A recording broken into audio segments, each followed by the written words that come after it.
So after weeks of telling us that we're not cutting Medicaid, that's just fake news, the libs are lying, we're not going to touch any of these entitlements, it turns out they're doing exactly what we said they were going to do. They're cutting over $800 billion in Medicaid, which provides medical assistance to the poor, the disabled as well, to some extent. And what they're doing is they're putting in work requirements. For example, I believe of 80 hours a month of work required for able-bodied people if they want to be eligible for Medicaid. They're also, I think, changing some of the federal reimbursement for things like SNAP and food stamps, where states are going to have to start pitching in more to cover those things. Of course, they're framing this as no. That 800 billion is just waste, fraud, and abuse. Of course, we're not actually going to hurt any real people. This is all just, we're changing numbers on a screen. No one's actually going to be affected by this. Of course, there's going to be millions of people affected by this, and it's another example of the administration claiming like we're fighting for the working man, and then actively crippling programs that are meant to help the most vulnerable amongst us. Yep. No, I mean, at the end of every single day, the Trump administration shows its face. It doesn't matter what rhetoric they use, how populist they seem, oh, the vibes are this, the vibes are that. They are going to screw you, and they are going to help themselves. It helps them to cut their own taxes. It helps them, well, honestly, I don't think it really helps them to, maybe it helps them to have the poorest people have to work 80 hours a week. It actually does help them, I guess, because they can exploit more people and have more people in desperate situations. My real question with this is I wonder if the Trump people, these people particularly in like the rural South or the rural center of the country that benefit from these programs, these social safety net programs, they objectively do. They have massive population. They are probably the biggest receiver of these benefits. Yeah. Are they gonna finally wake up when they see that they gotta start working 80 hours a week to have healthcare? I think it will hurt Trump with some of these groups because if you look back at his first term when he had plans to repeal Obamacare, which he wasn't able to fully do, that was extremely unpopular pretty much across the entire country because Obamacare is actually relatively popular considering what a polarized country we live in. Um, and like, I also would say though, this really depends on how Democrats frame this and talk about this in the coming months. They can't just let the Republicans frame this as no tax on tips, no tax on overtime. We did it, guys. We're fighting for the working man. What I would love to see Democrats do is call the Republican bluff and say, you know what? We will vote for a tax cut with you guys if it's only a tax cut for the middle class and the working class and the tax cut on on tips and overtime. But you guys can do all the corporate tax stuff and the high income tax stuff in a separate bill. So let's work together to cut taxes for the vast majority of Americans. And then you guys can do your own separate bill later on to cut taxes for the wealthy. And they should call their bluff and say, no, you guys want to cut taxes for the working class and middle class? So do we. Here's a bill that does just that and doesn't touch the $400,000 a year or the corporate income tax rate. Let's leave that for a second and just do the tips and overtime and working class people. And I guarantee you Republicans are not going to take them up on that. And then Democrats can parade around the country saying, well, look at that. They only want to cut taxes when it benefits the wealthy. When we are willing to vote on this unanimously, the entire Congress, the entire Senate, at least super majorities, they're unwilling to take us up on that offer. Yeah. My question also, this is more in the sort of process of this. Yeah. Are they going to, has this bill already passed? Like the Medicaid cuts? Was this the bill that Chuck Schumer supported? No, I don't believe this has passed. I believe that this had gone through the Congress in terms of them finalizing it. I'm forgetting which committee it is. It might be Energy and Commerce that oversees Medicaid. I'm forgetting which one, but this is sort of them getting into the final stretch before they properly go through and pass the bill. So a lot of it is just going back and forth and ironing out the disagreements between the Republican caucus to make sure that they're all in lockstep. So we're getting closer to the eventual passing, but it's not done yet. So will there be like a big Senate vote? And when the Senate gets to vote, will it be something that the Republicans can get past the reconciliation where they don't need 60 votes? Okay. Yeah, they're going to have to use reconciliation. They're not getting 60 votes on this. There's no conceivable way that happens, and I don't think they plan on doing that because it would be political suicide for any Democrat to help them get that over the finish line right now. You would think that. Yeah. You would Yeah, think no, the I would Democrats would actually be realize shocked, that. even if like a Fetterman votes for this, I would genuinely be shocked because if it was just like the no tax on tips, no tax on Yeah, overtime, I could see a lot of Democrats crossing the aisle because allegedly yeah. Kamala Harris also ended up running on that. But when it comes to the corporate tax rate coming down and income tax rates for high earners coming down, um, my understanding is that there are no Democrats that are in favor of that, at least in the Senate. Hopefully, hopefully. Yeah. Yeah, no, I think my big analysis with this is exactly what I expected, what we both probably expected, what the Yeah. country should have expected from a second Trump administration. We knew his tax plan from the first administration. It had barely any benefits for the poor. People like to be like, "Oh, everybody felt it." Oh, I personally felt like a really rich person during when I got my tax money. And then you see like the average for like the poorest people was like $40 or something. Yeah. This plan is even worse. This plan makes that plan look like responsible governance. This plan is saying, "Fuck the poor."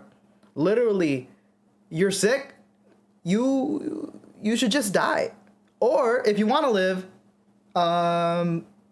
80 hours a week. That's insane, bro. These people never even worked 40 hours 80 a hours a week. month, to be fair. 80 but hours yeah. a month. Okay. Okay, that 80 makes hours things a very week would be different. insane. But still, nonetheless, when you do cut Yeah. like $800 billion from Medicaid, you will see a lot of, especially state programs, especially in these fucking red states. These poor-ass red states, the Alabamas, the Mississippis. These Medicaid programs are going to be painfully underfunded, and you will have a lot of these elderly people who I might disagree with them politically because they might be conservatives in these conservative areas, but they should still be able to enjoy the life that they Live. have. They should be Yeah. able to live. And I really hope that in the long run, unfortunately, sometimes in politics, you need hurt to eventually get to where you should be. Hopefully, the hurt that comes with the Trump era, which Democrats and Republicans and independents are all going to feel, hopefully that inspires a shift away. Here's my Yeah. quick hot take on this, which is that if Democrats drop the ball on messaging for this tax cut, it could be a PR win for Trump if he just focuses on no tax on tips, no tax on overtime, and I think also no tax on Social Security. I don't know if that made it into this final version, but tips and overtime, I believe, are going to make it in. And those are popular positions. That's not the bulk of the tax cut. The bulk of the tax cut, again, is going to be for corporations and high earners.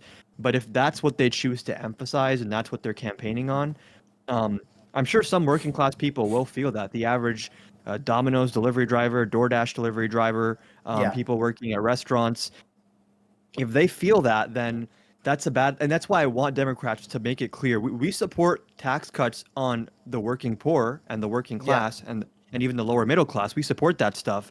And we're willing to vote for that stuff and then make the difference more clear that like, okay, we allegedly both parties agree on cutting taxes for the poor. Where do we differ? It's cutting taxes for the wealthy. And Democrats have to find a way to isolate that in the public opinion, because if they don't do that, then Republicans are just going to focus on the popular part of what they're doing and silence everything else, which is kind of the risk here. If I were to be somewhat optimistic, though, and optimistic in a pretty negative situation, right? Like, this is not a good optimism, but people will still probably feel that the Trump administration is hurting them economically because they might get the no tax on tips. They might get whatever, like, the things more targeted towards working people are in those tax cuts. Yeah. But those tariffs are going to completely overshadow all of those benefits. It's possibly. Like Biden did so much good domestic policy that objectively helped people, from the child tax credit to the stimulus checks directly to creation of jobs. Yeah, they're actually also expanding the child tax credit by I think $500, Really? which is good policy, but it's like they didn't expand it by as much as Democrats did expand it under Biden, under the American Rescue Plan, nor are they expanding it as much as Kamala Harris would have expanded it. So this is another case where I will be so insanely annoyed if Republicans are allowed to claim ownership of the child tax credit when They didn't vote to expand it in 2021 when it was expanded Yeah. a lot more and it was made fully refundable and payable monthly as like almost a UBI for people with children. Yep. Yep. Um, this is not structured in the same way, and it's nowhere near the expansion that Kamala is proposing. So there are certain things in this tax bill that are good policy, but that's why I say certain things. Yeah. And disproportionately, though, it is benefiting the wealthy, and it is adding a lot to our deficit and a lot to our debt, which I thought Republicans cared about, but maybe I'm misremembering. I don't know.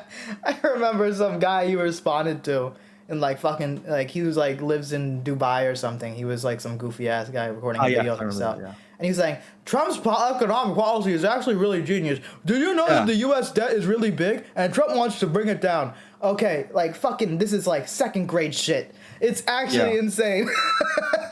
Ask a But, single yeah. Republican what austerity means, and they're going to look at you with the blankest stare ever. I mean, the economics 101 response to cutting the debt is something that actually neither party wants, which is that you raise taxes and you cut spending. You like bring in more money and you spend less. No one really wants to do that on either side Yeah. of the aisle, which I think we shouldn't do that. But it's funny how Republicans only focus on the spend less thing, but they also don't want to increase taxes to actually pay down the debt.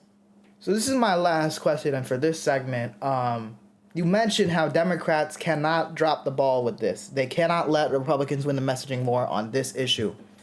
Yeah. If you are Ken Martin and you're running the Democratic Party, what are you telling them to do? Like, what practical directions? Like, because, for example, I don't know, they try to go to Joe Rogan. Every single talk show, I mean, even on Fox News, CNN, Yeah.